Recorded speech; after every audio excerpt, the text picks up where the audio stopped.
There is a villager in Minecraft that, in my opinion, has one of the absolutely most beautiful skin designs. However, it is relatively unloved in the game, having no place to call home despite living in this beautiful swamp biome. The swamp biome with its murky waters and ominous surroundings seems to be the perfect place to set up a little village. So I think it's about time that we give the swamp villager a little bit of love with this village design. And no, we are not dedicating this village to Shrek. Let's get into it. So to begin, I've picked out a bunch of villager houses on this flat seed. I want to actually transform the buildings so that we do stick to the scale of normal villages, although I'm not trying to make this look in any way like anything that Mojang would create themselves. We're gonna go a bit crazy with this. Starting off with this church, putting in a beautiful witch's tower instead, featuring a bell at the top.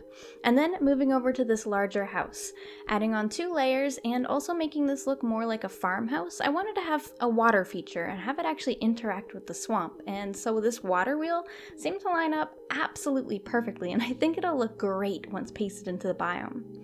Of course, we do need some smaller huts as well. These are going to be really important as fillers between all of our big main important structures, and you'll see this done in the actual villages in Minecraft as well. You have a lot of these smaller huts scattered throughout.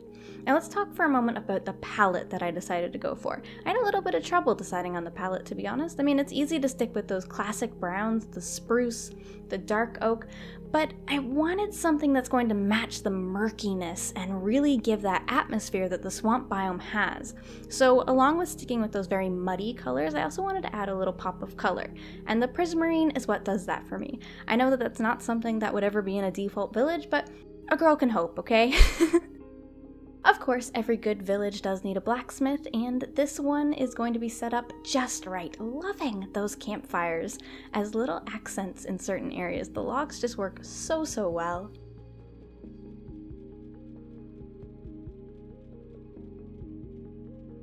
Moving on to a 2-story house, you'll see I tried to add quite a lot of variety in the shapes here, keeping the style very consistent with that very heavy overhanging roof and fairly simple walls with no depth, but adding different accents to each and every structure that makes it unique and gives it an obvious characteristic that is different from all the other ones and denotes a job for the villager who perhaps lives there.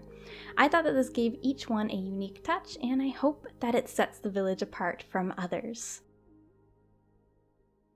Once all of our structures have been lined up, it's time to move over to our swamp biome.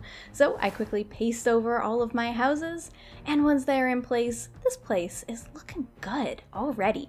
But it's missing a lot of detail, so let's get started on that. First thing we need to do is connect everything together. In villages, normally they are connected with some path blocks, but then also over water you have these sort of bridges that form. I wanted to do that as well, but we're not just going to do planks here, of course. Campfires and trapdoors are perfect. And then to add a little bit more of that sort of ominous smoke or steaming rocks off in the distance, absolutely perfect. Lots of moss surrounding. And this atmosphere, I think, is just missing one thing. Trees.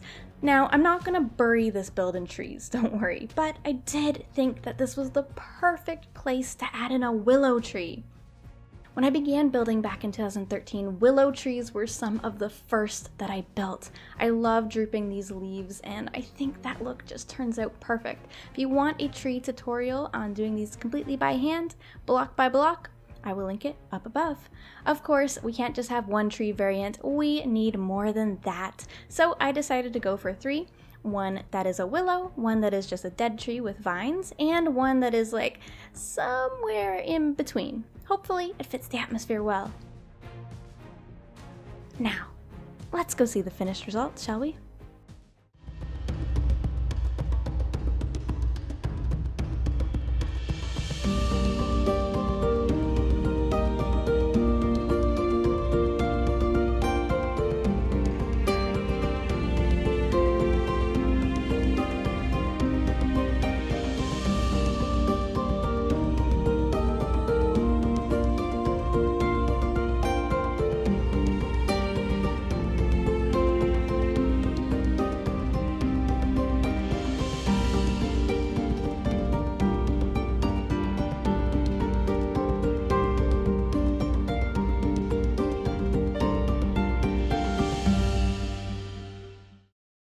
This build has so many little details to it that I think really make a big difference to the atmosphere of it. Let's go around in game and take a little look at some of the things I've done with some shaders on. These shaders are BSL shaders. They are my absolute favorite at the moment. Walking along these paths, the first thing you'll know that I've done is, whoa, we're having a dance party. Okay, I've added a lot of muddy areas around here, and I've also, we're dancing. I think the soul sand really messes with them. My bad, dude. I've added a lot of podzol spots too, but basically I've tried to give it this very muddy look around here. I could have done this by adding a lot of wool in here as well. I think probably some green wool. Kind of like this in places. It's just a little bright for this biome, but I think in somewhere like a jungle or a dark oak forest, adding stuff like that, I mean, to be honest, it kind of even works here. Like, it's not bad just to add that little bit of mossiness. And I've tried to do that in a lot of different places. You'll also see these sea pickles scattered about as kind of like maybe fungus growing in spots. And the bridges are very, very varied. That was a weird sentence. But you'll see some of them are made of these campfires going in different directions, and then it transitions down to trap doors, or it has stairs and slabs in them. I tried to make them look just very rustic and old and worn down, and I think this detail is definitely one that I appreciate in this style. This little fisherman's area right here is one of my favorites. This was originally one of those houses that the roofs kind of converged as if it was two houses, so I think connecting them as if they are two houses and the way to get to the one on stilts. So lovely. Another simple tip that I know most of you already know is to make it look like your stilts or your logs or whatever are actually wet in the water. I did this with some stripped wood here. You could have also done it with the darker variants of the barked one, like for example the jungle wood would have worked really well in this scenario to also give it a green tinge. I like the stripped wood because I think in natural scenarios with water beating against a log like this, the bark would come off. I've seen a lot of driftwood in my days. That definitely happens. But I've also done it with these just regular posts. As you'll see, it transitions from the dark oak to the spruce stripped.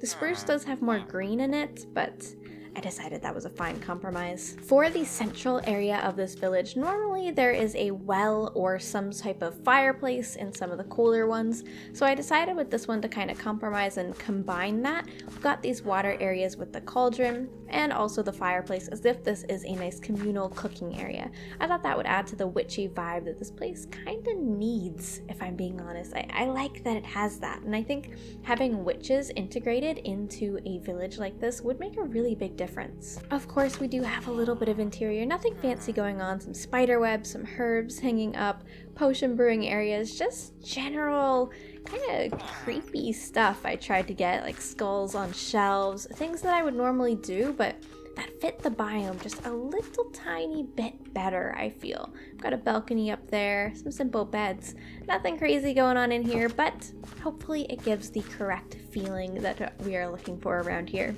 Let's cross over on this bridge. It looks like this bridge has become a nice communal area for everyone. Hello, can I squeeze through here? Thank you, gentlemen.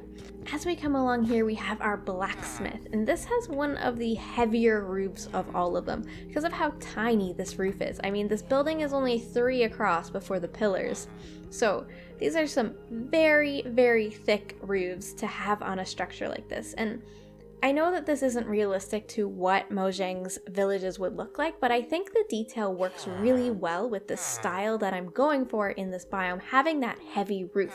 And I'm balancing that heavy roof detail with the fact that the wall down here is very flat and very simple. If this was all super detailed like that roof, it wouldn't balance near as well, and it would look really crazy and be too much to look at.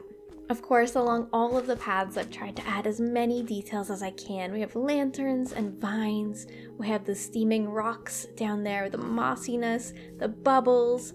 We have the tree trunks that are kind of cut off.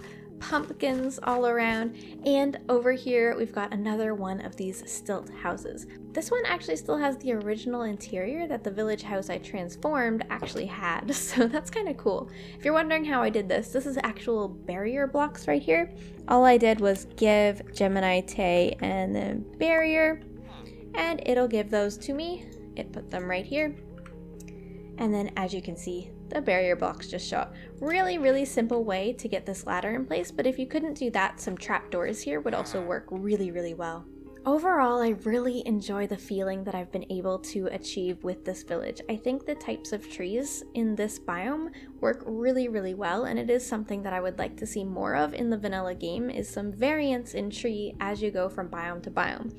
No more of those oak trees with vines on them, maybe something like a willow, like we have right over here, would actually be nice. I mean, coming upon a willow tree in Minecraft, can you imagine? That'd be absolutely beautiful to sit under, and it would definitely motivate me to build a lot more in this biome. As always, let me know what you thought of this transformation down in the comments down below. I cannot wait to hear from you. Thank you so much for watching this video. Please be sure to like and subscribe if you liked what you saw here. I really appreciate your support. I'll see you in the next video, everyone. Bye-bye!